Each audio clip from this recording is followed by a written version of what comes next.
Zee 24 तास एक पाऊल पुढे। पिंपरी चिंचवड नवनगर प्राधिकरणाने सुरू केलेल्या अतिक्रमण विरोधी कारवाईला आज हिंसक वळण लागलं। नागरिकांनी कारवाई विरोधात तुफान दगडफेक करत विरोध दर्शवला। यावेळी काही नागरिक जखमी झाले। त्यामुळे पिंपरी चिंचवडच्या वाल्हेकरवाडी परिसरात प्रचंड तणाव निर्माण झाला होता। ही दृश्य पाहिल्यावरच लक्षात येत असेल की पिंपरी चिंचवडच्या वाल्हेकरवाडी मधल्या नागरिकांमध्ये किती संताप आहे। पिंपरी चिंचवड नवनगर प्राधिकरण गेल्या काही दिवसांपासून बेकायदेशीर बांधकामांवर बुलडोझर चालवतंय।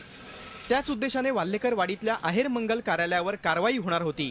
संबंधित अधिकारी सुद्धा दाखल झाले। दरम्यान आपल्याही घरावर कारवाई होईल या भीतीने घाबरलेल्या नागरिकांनी तुफान दगडफेक करत संताप व्यक्त केला। त्यात काही नागरिक जखमी झाले। दगडफेक चालू झाले। पोलीस डिपार्टमेंट आले। डिपार्टमेंटच्या नंतर आम्ही पळायला लागलो। पळायला जाऊन पाय मोडला। दगडफेक झालेल्या परिसरात मोठ्या प्रमाणात पोलीस बंदोबस्त ठेवण्यात आलाय। वाल्हेकरवाडीकडे जाणारे मार्गही बंद करण्यात आलेत। पोलिसांचा मोठ्या प्रमाणात बंदोबस्त तैनात करण्यात आल्यानंतर अतिक्रमण विरोधात कारवाई पार पडली। पिंपरी चिंचवड नवनगर प्राधिकरणाने अतिक्रमण हटाव मोहीम अधिक गांभीर्याने घेतल्याने नागरिकांमध्ये भीतीचं वातावरण आहे। येत्या काही दिवस ही कारवाई अशीच चालू राहणार असल्याचं प्राधिकरणाने स्पष्ट केलंय।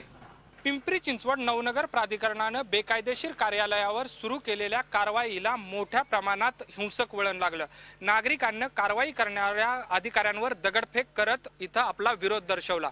मात्र अखेर मोठ्या प्रमाणात पोलीस बंदोबस्त तैनात करण्यात आला आणि ही कारवाई पार पाडण्यात आली। पण येत्या काही दिवस या कारवाईमुळे या परिसरात तणावाची स्थिती राहणार अशी चिन्ह आहेत। झी 24 ताससाठी व्हिडिओ जर्नलिस्ट अमोल धर्माधिकारीसह कैलासपुरी, पिंपरी चिंचवड। झी 24 तास एक पाऊल पुढे।